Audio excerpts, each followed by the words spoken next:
Not once did she come. And now, she's sitting here, trying to take everything he left behind, and he'll be fine anyway.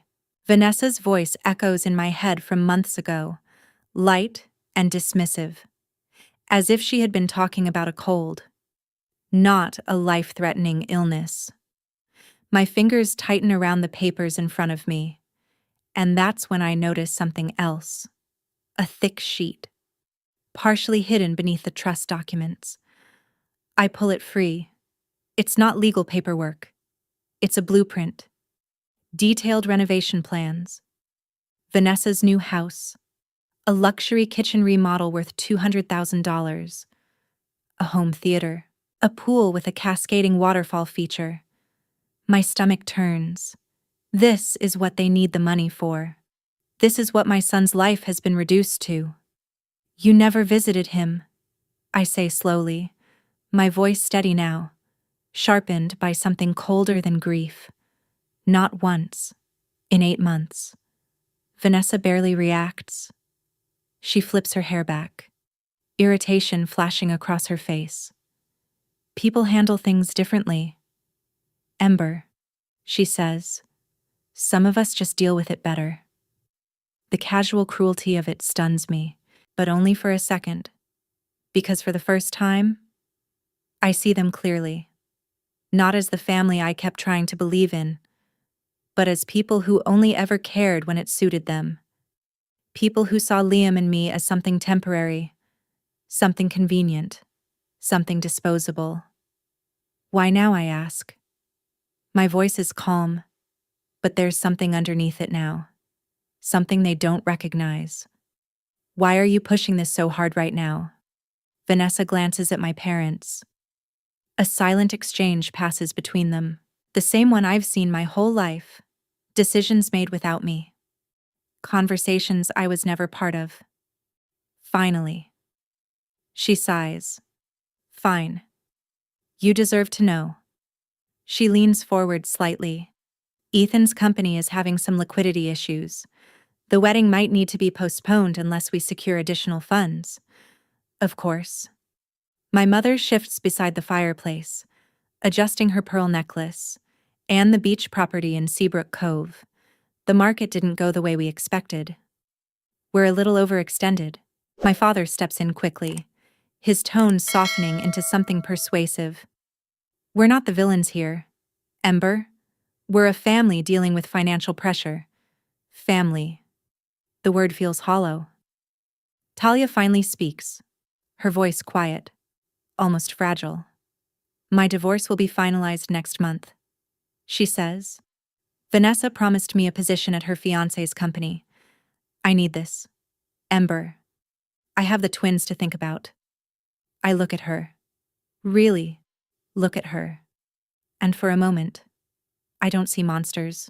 I see scared people, desperate people. People who are willing to sacrifice me to keep their lives intact, their comfort, their image. If you don't cooperate, my father says. And this time, the softness is gone. We'll have to take further steps. My mother reaches for my hand, her touch familiar but empty. After everything we've done for you and Liam, I almost laugh.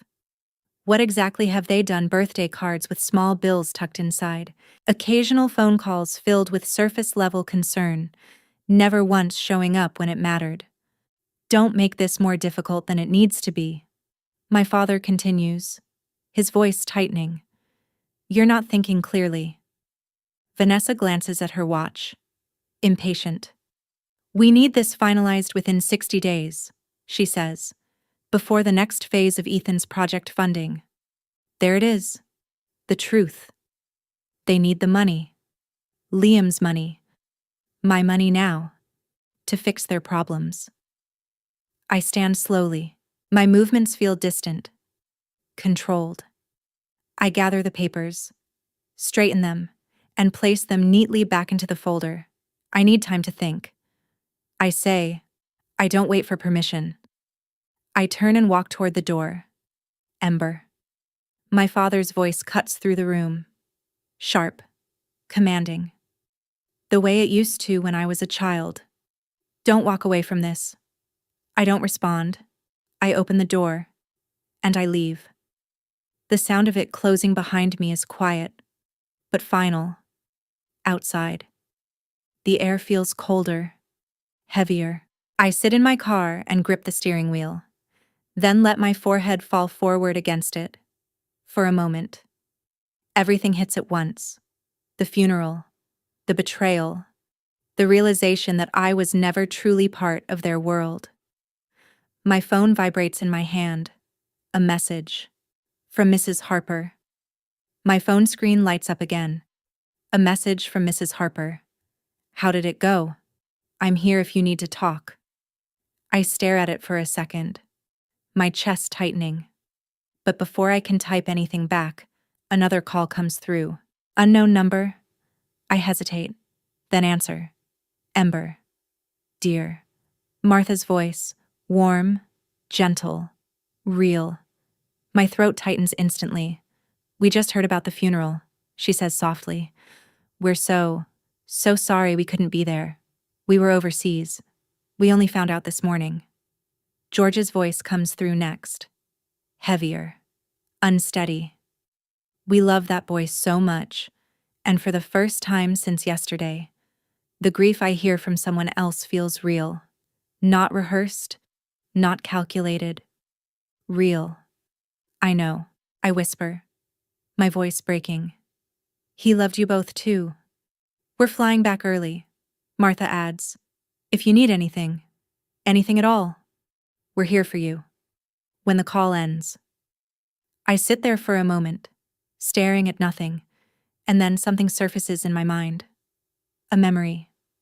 Dylan. Standing in our kitchen years ago, going over paperwork. If you ever have questions about the trust, he said, call Jonathan Pierce. He's the best trust attorney in the state. Jonathan Pierce. The name feels like a lifeline. For the first time today, something shifts. I'm not alone. Mrs. Harper, who stood beside me when no one else did. Dylan's parents, who loved Liam without conditions. And a lawyer, who knows exactly what that trust was meant for. I lift my head slowly. No, I'm not doing this alone. I start the engine, then reach for my phone and scroll through my contacts until I find the number. I press call. Pierce and Associates. A receptionist answers. I need to speak with Mr. Pierce immediately. I say. My voice surprises me. It's steady. It's about the Liam Cole Trust. That same afternoon. I'm sitting in an office that feels like a different world. Polished wood. Tall shelves lined with leather-bound books. Everything quiet. Controlled. Precise.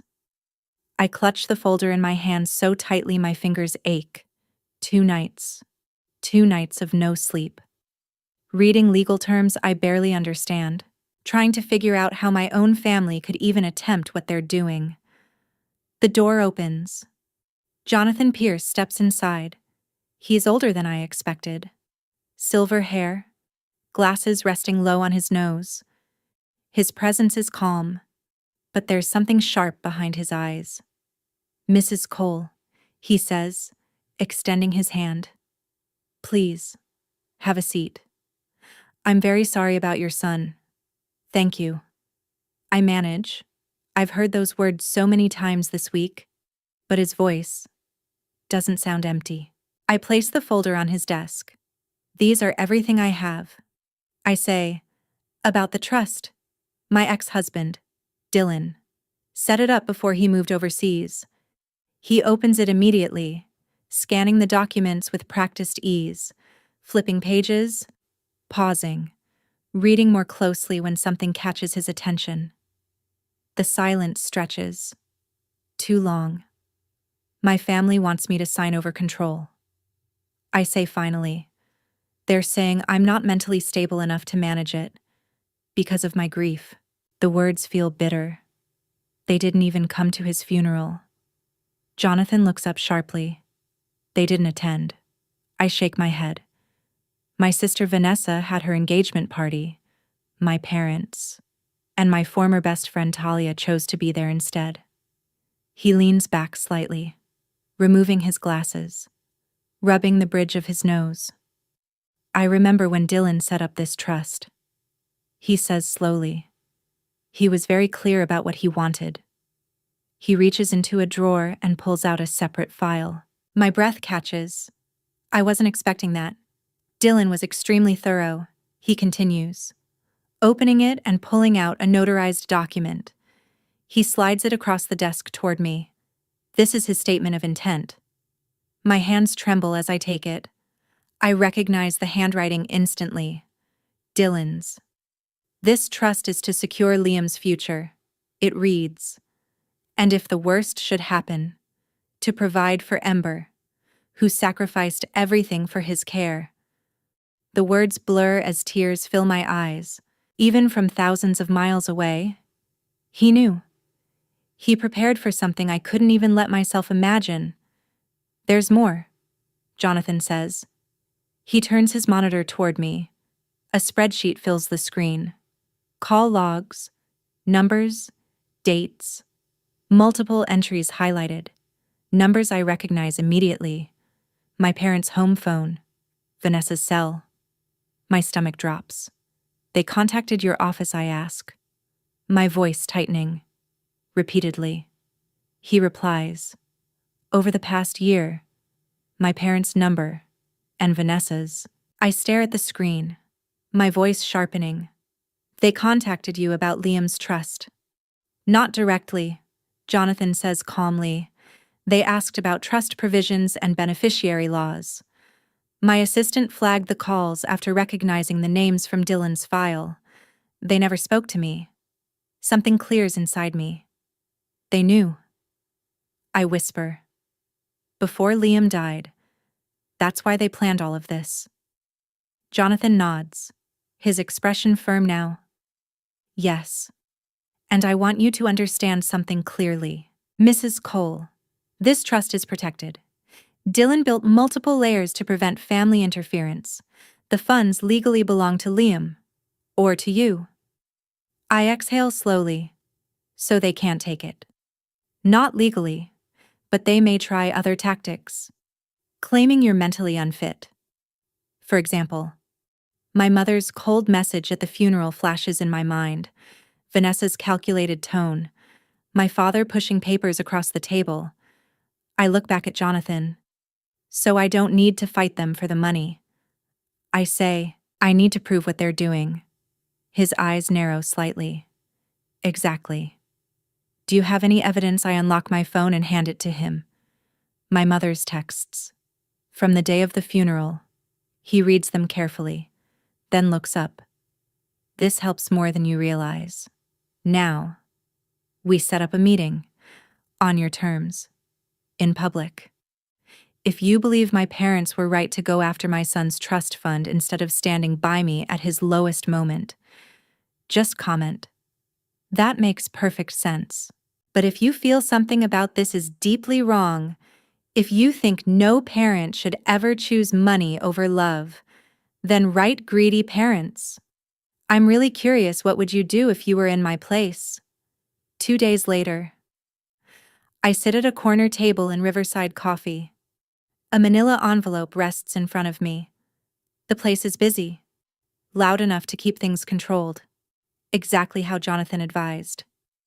Mrs. Harper waits across the street in her car. Jonathan is on standby. For the first time in weeks. I don't feel alone. They arrive together. Vanessa leads. Sunglasses still on like this is some kind of performance. My parents follow. Talia trails behind, avoiding my eyes. They sit without ordering anything. Vanessa reaches for the envelope immediately. So you signed, she says with a small smile. I knew you'd come to your senses. I place my hand firmly over it. Before we talk about anything, why didn't any of you come to Liam's funeral? My mother exhales dramatically. Ember. We've already discussed this. The engagement was planned months ahead. It was your grandson's funeral, I say quietly. We grieved in our own way. my father adds, glancing around as people begin to notice. I open the envelope and slide out the photos. Screenshots. Vanessa's party. Champagne raised. Laughter frozen in time. The timestamp clear. This is how you grieved, I ask. My voice stays calm, but heads are turning now. Vanessa's expression tightens. You're twisting things. That's not fair. I pull out another document. Highlighted sections of the trust. No amendments without grant consent. Dylan made it very clear. I say, this money belongs to Liam. Now it belongs to me. My father reaches forward. Let me see that. I pull it back before he can touch it. I've spoken with Jonathan Pierce. He has Dylan's original statement. This trust cannot be changed, transferred, or accessed by anyone but me. Vanessa's composure cracks. You don't deserve that money. She snaps. You'll waste it. Her voice rises. My mother leans toward her. Lower your voice. Why, I ask. Looking straight at Vanessa. Are you afraid people will hear how you tried to take advantage of your grieving sister? How you skipped your nephew's funeral, but want his future? Vanessa stands abruptly. This is ridiculous. We're trying to help you. I don't need your help. I gather the documents calmly, sliding them back into the envelope. I'm not signing anything. My father leans forward, his voice low now. You're making a mistake. Ember, we can make this very difficult for you. You already have. I reply. Then I stand. For my entire life. But not anymore. I walk away. I can feel their eyes on my back. Burning into me. Outside. Mrs. Harper is waiting in her car. The window already rolled down. I slide into the passenger seat, and Mrs. Harper looks at me with a quiet, proud smile. You stood up to them. She says, I'm proud of you. My phone rings before I can respond. Jonathan. How did it go? He asks. Do we need to move forward with legal action immediately? I tell him everything. Every word. Every reaction. Every threat. He listens without interrupting while Mrs. Harper drives us away from the cafe. When I finish, there's a brief pause. You're in a strong position, he says finally. They'll try something else. People like that always do. But you've done something important today. You set boundaries. Boundaries. The word feels unfamiliar, but right. We hang up, and almost immediately, my phone rings again. Martha. We've booked flights. She says before I can even speak. We'll be there as soon as possible. If this goes to court, we'll testify. Dylan trusted you. We know exactly what he wanted. George's voice follows. Steady but emotional. You took care of Liam. That's all that matters. We'll stand by you. Thank you, I whisper. And for the first time in weeks, I mean it without breaking. A message comes in next. Mark, a former co-worker who used to visit Liam at the hospital. Angela told me what's going on. Whatever you need. I'm here. I stare at the screen. Then I exhale slowly. The weight in my chest shifts. It doesn't disappear, but it's lighter. Because I'm not alone anymore. We pull into Mrs. Harper's driveway, and I sit there for a moment before opening the door. My hand reaches out, touching the photo clipped to my dashboard. Liam's last school picture, before everything changed. His smile is still bright, full of life. First step done. Buddy. I whisper. Mrs. Harper gently squeezes my hand. You did wonderfully today. I nod, staring ahead. But they won't stop. I say quietly, they'll try something bigger. They will. She agrees, and we'll be ready. Her voice is calm, certain. You're not alone anymore. Ember.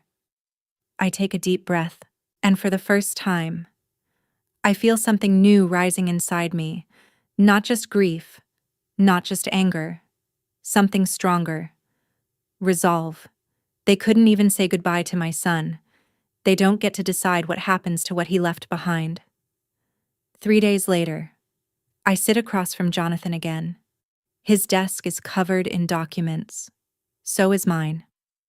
I lay everything out carefully, my hands steady as I organize each piece into place. The grief is still there. It always will be. But now there's something else alongside it. Clarity, cold, focused, sharp. They're going to file for guardianship, Jonathan says, tapping a legal brief. His tone is certain. They'll try to prove you're mentally unfit. It's their best chance.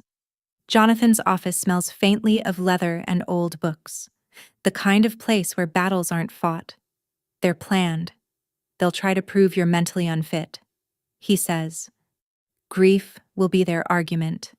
It's their clearest path to the trust. I nod, staring at the timeline spread across the desk. 18 months of Liam's illness.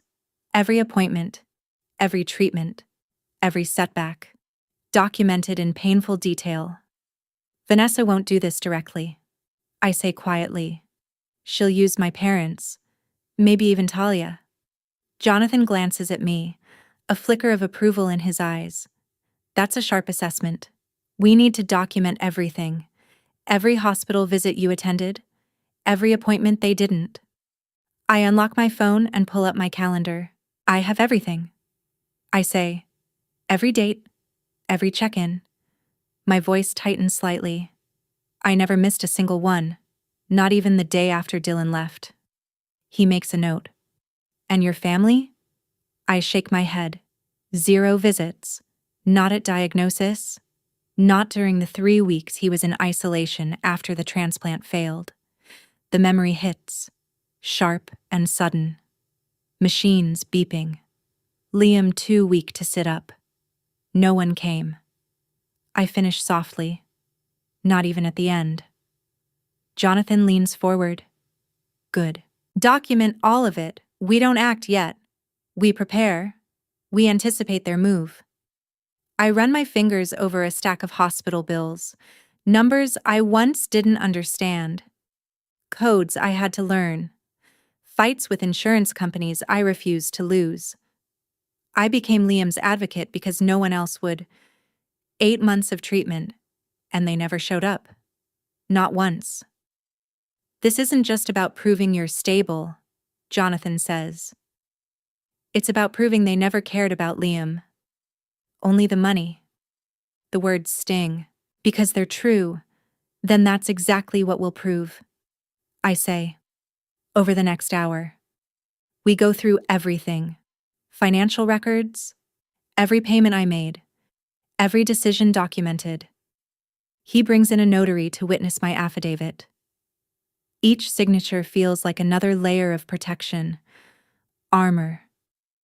They'll paint your grief as instability. He warns. We need to get ahead of that. Mrs. Harper kept a journal. I say suddenly. She wrote down everything, every time she helped us. Every day Liam was sick. Jonathan nods. That's excellent. A neutral witness carries weight. I flip open my notebook. I've also contacted Liam's oncologist and his teacher. They're both willing to write statements. Good, he says. And Dylan, I spoke to his parents. They're working with their attorney to document his intentions. The strategy is forming clearly now. Each step, each piece. I installed security cameras at my house. I add, if they try anything, it'll be recorded. Jonathan writes it down. I'm also scheduling an evaluation with Dr. Warner, a psychiatric expert. She'll counter any claims about my mental fitness. I hesitate, then continue. I've been saving screenshots too. Every message where they dismissed Liam's illness. Every time they said I was overreacting. My jaw tightens. They built a pattern, ignoring him. while planning to take what was his. Jonathan's voice lowers. That's powerful evidence, not just for defense, but to expose motive. I look out the window. Autumn leaves drift across the parking lot. Liam loved fall, the colors, the crisp air. Last October, I wheeled him outside just so he could feel it again. Are you all right? Jonathan asks. I blink, pulling myself back. I'm fine, I say. What's next? He begins outlining the next steps. And then my phone vibrates. A message from Mrs. Harper. Just heard from Martha at the hospital. Talia was asking questions about Liam's treatment schedule. Be careful. My stomach drops. They're not stopping. They're digging deeper. I turn my phone toward Jonathan, showing him the message. He reads it carefully, then exhales slowly. They're building a case, he says. Talia knows your schedule, your emotional state during treatment. She has access to details most people wouldn't. My stomach drops. She signed something. I whisper. An affidavit. A formal statement that I was unstable while Liam was sick. Jonathan doesn't answer, but he doesn't need to. The silence confirms everything. She was my best friend, I say quietly. Since third grade, she stood beside me through everything, even my divorce. The betrayal cuts deeper than I expected. Vanessa is recruiting anyone who knows your life closely. Jonathan says, that makes their case more dangerous. They're building it from the inside out. Memories begin to surface, sharper now. Talia visiting less often as Liam got worse. The way she looked at me when I broke down after the doctors told us the treatment wasn't working. The way she avoided my eyes in those final weeks. Like she already knew how this would end. She'll say I was unstable, I murmur, and she won't be entirely wrong. I swallow hard. I did fall apart sometimes. Who wouldn't, for the first time since this all began? Doubt creeps in. Maybe they're right. Maybe I am breaking. I glance down at my hands. They're shaking again. Just like they did at the funeral. Don't, Jonathan says firmly, his voice cutting through my thoughts. I look up. That's exactly what they want. He continues. They want you to doubt yourself. They want you to question your own reality. My phone vibrates again. A message from Mrs. Harper. I'm on my way. I found my journals. You need to see these. 30 minutes later. She walks into the office, carrying a stack of worn notebooks. Her posture is calm, steady, but her eyes are fierce, protective. Talia can say whatever she wants, she says, placing the journals firmly on the desk. But I documented everything. She opens one, flipping through pages filled with careful handwriting. Every day you were at the hospital. Every night you stayed awake with him. Every meal I brought because you refused to leave his side. Her voice doesn't waver. She takes my hands in hers, warm and steady. Don't let them make you doubt yourself. Ember. That's what they're trying to do. Something inside me shifts. The shaking begins to fade. I take a slow breath and look at her. Then at Jonathan. Then at the growing stack of evidence in front of me. Truth. Documented line by line. You're right, I say quietly, straightening my shoulders. They're not just attacking me legally. They're attacking who I am.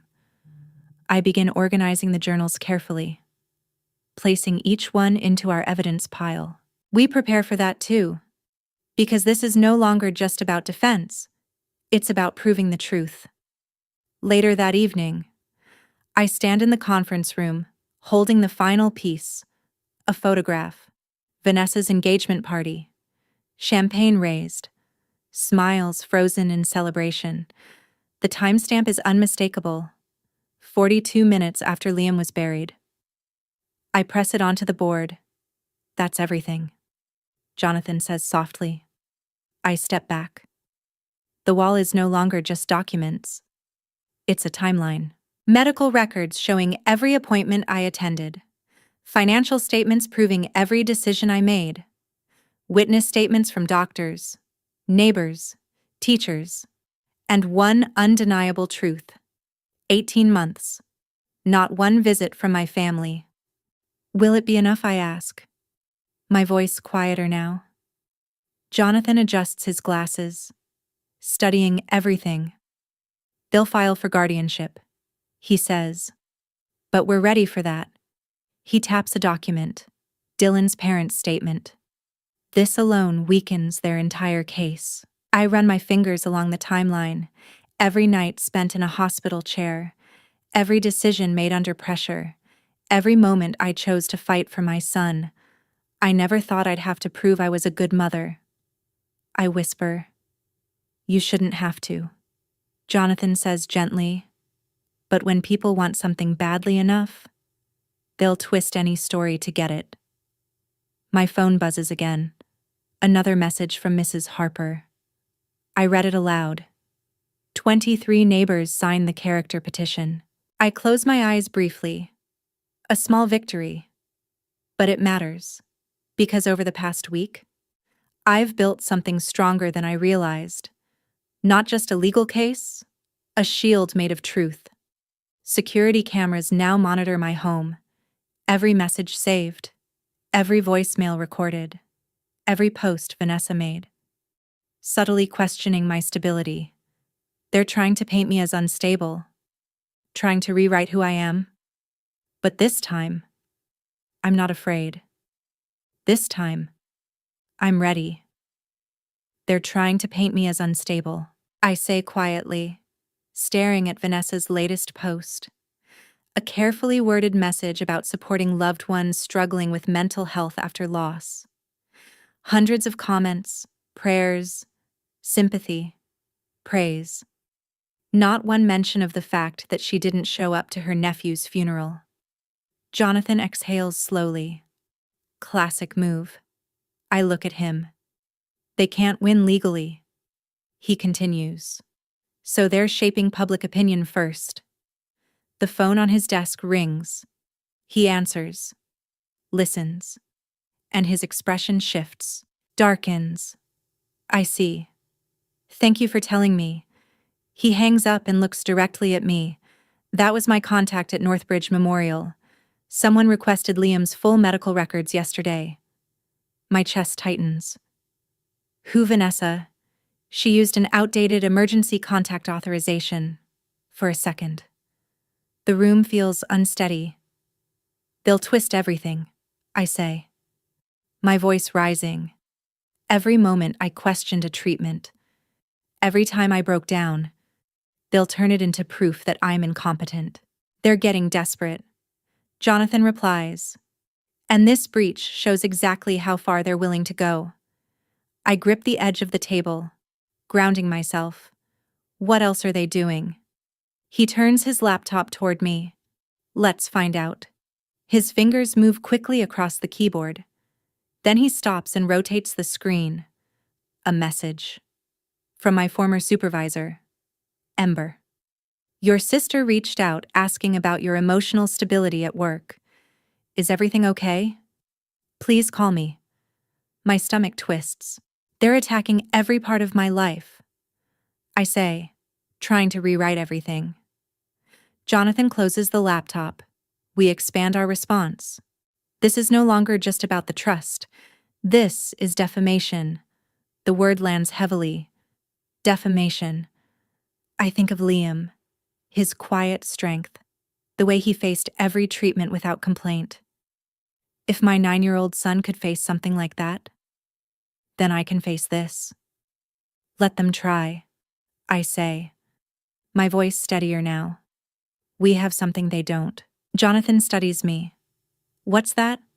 I turn toward the evidence board. The truth. Every appointment, every decision, every sacrifice. It's all here. I continue.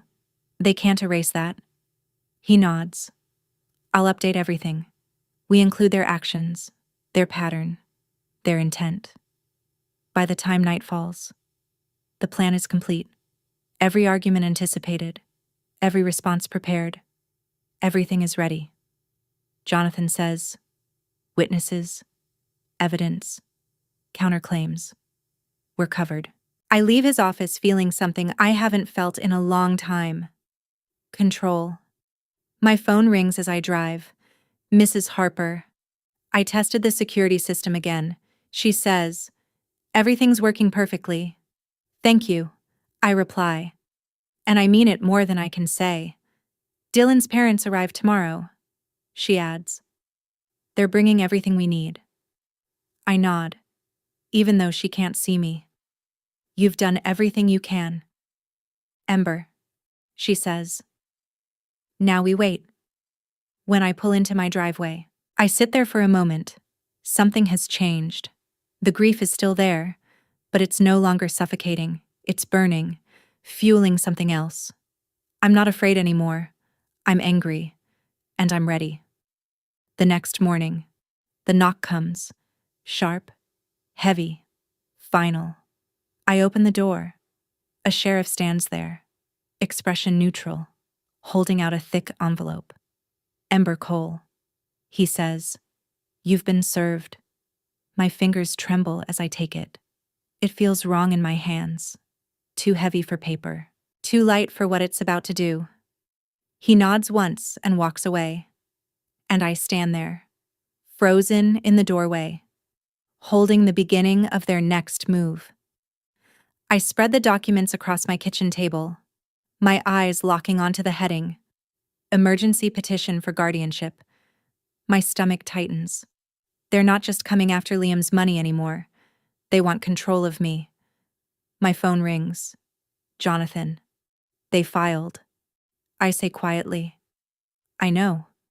He replies, just got the notice. How are you holding up? I don't answer right away. Instead, I stare at the affidavit.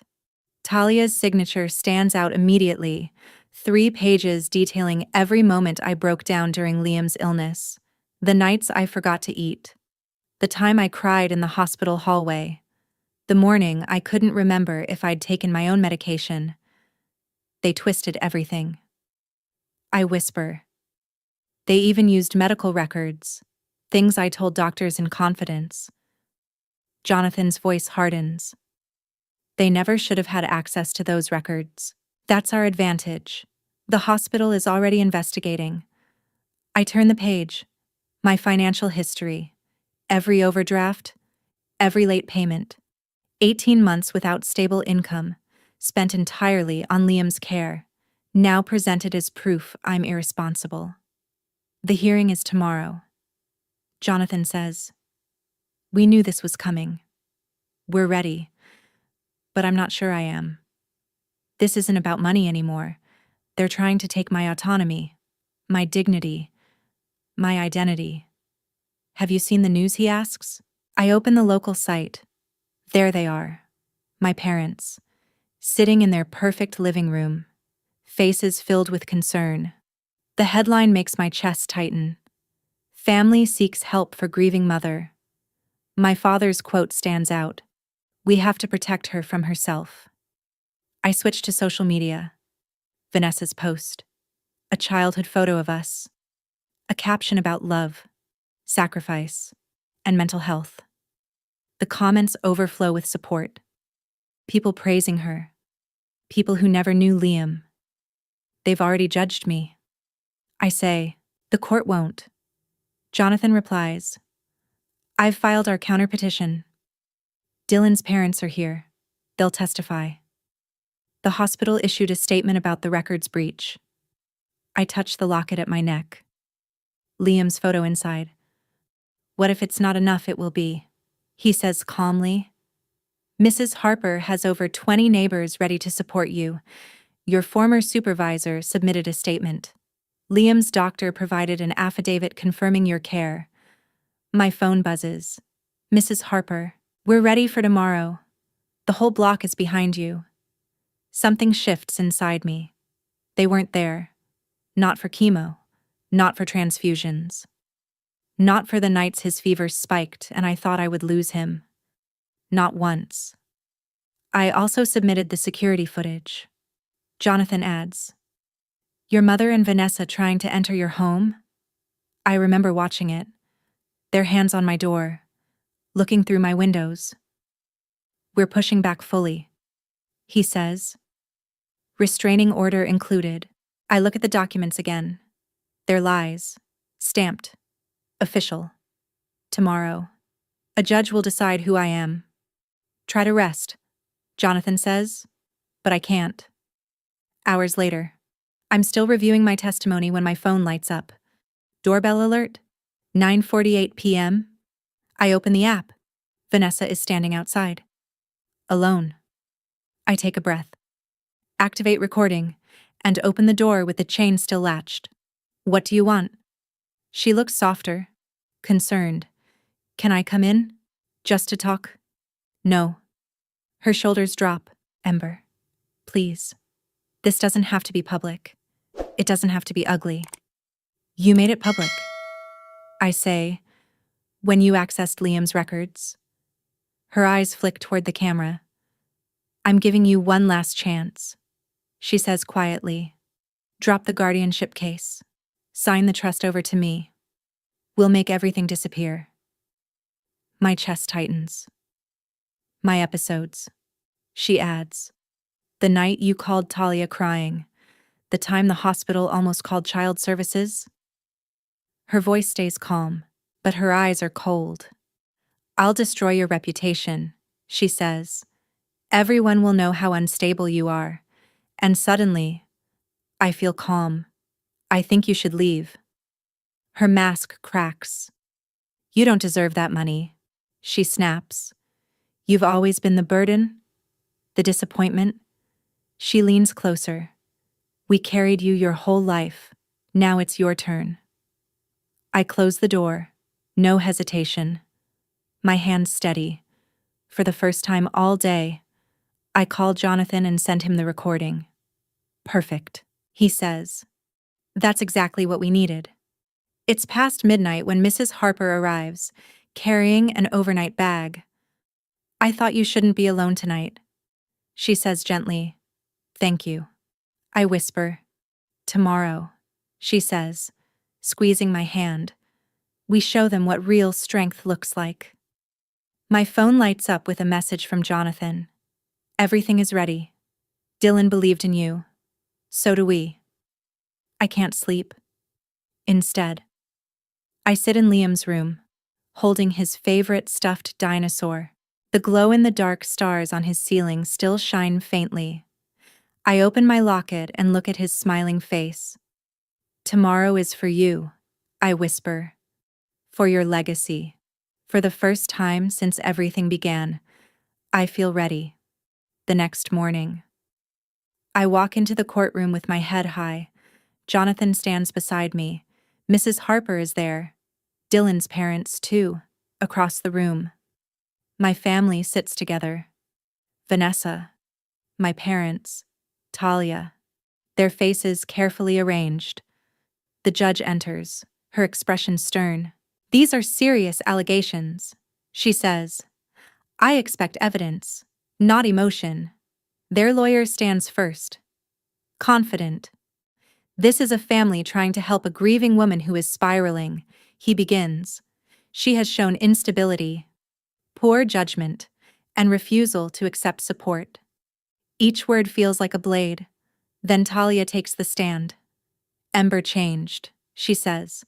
Avoiding my eyes, she became obsessive. She would call me at night, hysterical. I remember those nights, sitting beside Liam's bed, terrified, reaching out to someone I trusted. Now used against me. My mother follows. "We're heartbroken," she says, dabbing her eyes. "We just want to protect her." The judge watches carefully. For a moment, fear creeps in. Then Jonathan stands.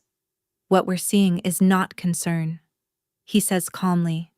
"It's calculation." He begins dismantling everything. Hospital records, every appointment I attended, every treatment I approved, every night I stayed. Then he calls the hospital administrator. She confirms it. Vanessa accessed Liam's records using an outdated authorization. This was a violation. Whispers fill the room. Vanessa shifts in her seat. Mrs. Harper takes the stand next. I watched Ember care for that boy every single day. She says, she never gave up. Not once. Her words are steady, unshakable. Then Dylan's father speaks. My son trusted Ember completely. He knew she would protect Liam's legacy. Something changes in the judge's expression. Sharper now. More focused. Jonathan steps forward again. One more piece of evidence. The recording plays. Vanessa's voice fills the courtroom. I'll destroy your reputation. Everyone will know how unstable you are. My calm reply follows. I think you should leave. Then her real words. You were always the burden. Gasps ripple through the room. The judge calls a recess. When she returns, Vanessa tries to speak. The judge silences her instantly. Any additional evidence? One final exhibit. Jonathan says, the cafe recording plays. My mother's voice. Once we have guardianship, we can fix Vanessa's mortgage. My father's voice follows. She won't have any say. Silence. Heavy. Absolute. Their lawyer has nothing left. The judge leaves briefly. When she returns, her voice is firm. There is no basis for this petition. My breath catches. What I do see, she continues, is a coordinated attempt to exploit a grieving mother. Vanessa starts to protest. Be silent. The judge cuts in. This petition is dismissed with prejudice. My heart pounds. And I am ordering an investigation into perjury. My family freezes. I am also granting a restraining order. You are prohibited from contacting Ember Cole. Final. Decisive. The trust will be secured immediately. Vanessa's composure collapses. My mother begins to cry. My father sits in stunned silence. Then the judge looks at me. You have shown remarkable strength. She says, your son would be proud. Those words settle deep. A bailiff steps between us as my family tries to approach. It's over, Jonathan says quietly. Mrs. Harper squeezes my hand. He'd be so proud. Dylan's parents embrace me. You honored him. Outside. Reporters wait. Cameras flash. This time, I don't walk away. How do you feel? Someone asks. I straighten my shoulders. Justice was done for my son, and for the first time, I believe it. A week later, I sit across from a financial advisor. The trust can fund a long-term program. He explains. I nod. Focused. The pediatric blood disorder program must be funded first. I say, that's non-negotiable. He writes it down. Life feels different now, clearer, stronger. The trust isn't just money, it's Liam's legacy, and I will protect it. I never once saw her falter. Mrs. Harper's voice is steady as she finishes her testimony. The courtroom feels different now. Quieter. Heavier. Then Dylan's father, Mr. Carter, takes the stand.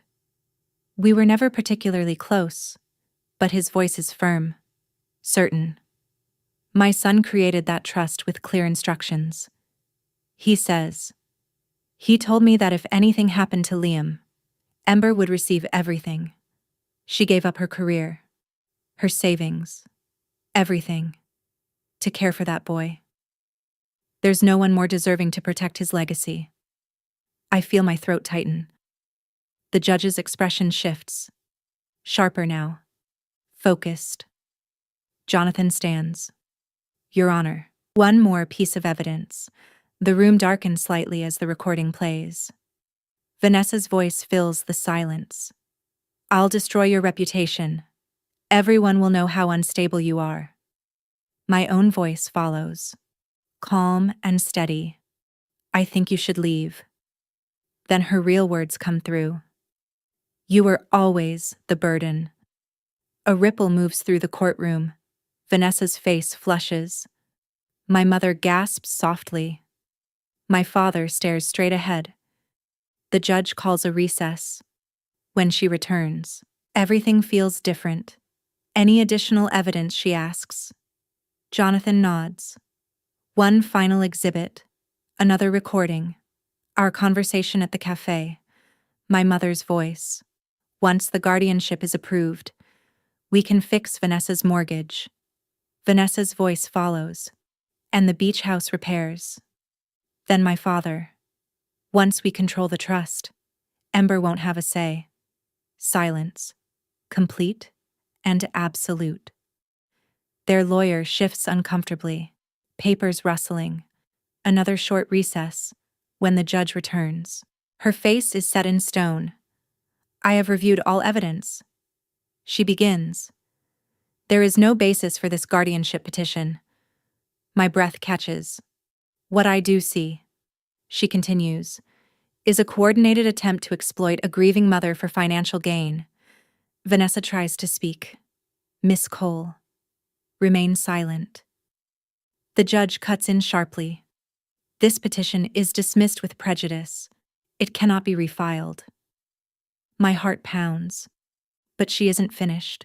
I am ordering an investigation into possible perjury by Vanessa Cole, Daniel and Margaret Cole, and Talia Bennett. My family goes still. I am also granting an immediate restraining order. You are prohibited from contacting Ember Cole. A final blow. The trust will be fully secured against further interference. Vanessa's composure breaks completely. My mother begins to cry. My father sits frozen. Then the judge looks at me. Miss Cole, she says, her tone softer now. You have shown remarkable strength. Your son would be proud of how you've protected his legacy. The words settle deep. A bailiff steps between us as my family tries to approach. Jonathan turns to me. It's over, he says quietly. You won. Mrs. Harper's eyes shine with tears. He'd be so proud of you. Dylan's parents embrace me. You honored him, his mother whispers, as I walk out of the courtroom. I touch the locket at my neck. Liam's photo inside. His smile still bright. Outside. Reporters wait. Cameras flashing. A month ago. I would have walked past. Today. I stop. How do you feel about the decision, someone asks. I lift my head. Justice was done, I say simply. And for the first time, I believe it. A week later, I sit across from a financial advisor. The scholarship program can be structured to preserve the principal. He explains. I nod. The pediatric hematology fellowship must be fully funded. I say. That's not negotiable. He smiles. Taking notes. Life feels different now. Clearer. Stronger. The restraining order is in place. They can't come near me. The news headlines have changed. Mother vindicated in trust battle. Vanessa's engagement is cancelled. My parents face investigation. Talia lost her job. Consequences. Finally, when I leave. Mrs. Harper is waiting in her car. All set, she asks. All set. As we drive. I think of all the rides she gave me during Liam's treatment. The quiet support. The kindness. I didn't think I could do this. I admit. She pats my hand gently. I knew you could. The moment you made that promise. That night. I sleep. Truly sleep. No machines, no fear, just peace. The next morning. Jonathan calls. The foundation is officially established. The trust is locked. No one can touch it. I close my eyes. Relief washes over me. Neighbors bring meals. Messages of support keep coming. And slowly, I begin to understand something. Family isn't always blood. I hold a photo of Liam at the beach. Laughing. Free. I know what to do now. I whisper. 6 months later. I stand in a hospital wing, newly renovated, bright colors on the walls. A plaque beside the entrance reads, Liam Cole Memorial Wing. A young nurse approaches me. I'm the first scholarship recipient. She says, "Thank you." I smile. He would have loved that. The foundation grows, helping families like ours, covering costs, providing support, turning loss into something meaningful. I begin speaking to other parents, helping them find strength, because I found mine. A year later, I return to Liam's grave. The air feels different, lighter. I place flowers gently. "Excuse me," a voice says. A woman stands nearby with her daughter. "Your foundation helped save her life," she says softly. The little girl steps forward. "Thank you." I kneel beside her, smiling. "You're welcome." As they leave, I take out Liam's action figure and place it beside his headstone. I kept my promise. I whisper, standing there. I realize something. I'm not alone anymore. Not really. Because the people who stood beside me chose to. And that matters more than anything. The family that matters, I say softly, is the one that stays. If you were in my place, choosing to stand up, protect my child's legacy, and refuse to let anyone take advantage of my pain, then right. You did it right. So I know I wasn't wrong. But if you think I should have given in, sign the papers, avoided conflict, and let my family take control, then write concessions. And if you're still thinking, still weighing what you would do in a moment like that, just write time. I'm really curious, because sometimes the hardest choices reveal who we truly are. This is my story, and perhaps, in some ways, it's also part of yours. If you see yourself in this, don't hesitate to share your story with me. I'll read all the comments. There are moments in life when you don't have the luxury of falling apart, even when your heart is completely shattered. I stood by my son's grave with trembling hands, feeling like my entire world had collapsed. But the most painful part wasn't just losing him. It was realizing that the people I once called family weren't standing beside me in that moment. From the deepest place of loss, I learned something powerful. Real love isn't in words, it's in who shows up when you are at your weakest. I used to think I wasn't strong enough. I doubted myself when they said I was unstable, that I couldn't handle what my son left behind. But then I realized something: if I didn't stand up, no one would do it for me, and the love I had for my son became the greatest strength I never knew I possessed. This story taught me that sometimes the people who hurt us the most are the ones who force us to see our true worth. And in those moments, we discover who our real family is: not those who share our blood, but those who choose to stay, to support us quietly through our darkest days. I also learned that protecting what is yours is not selfish. It's respect. Respect for the sacrifices you've made, for the memories of those you love, and for yourself.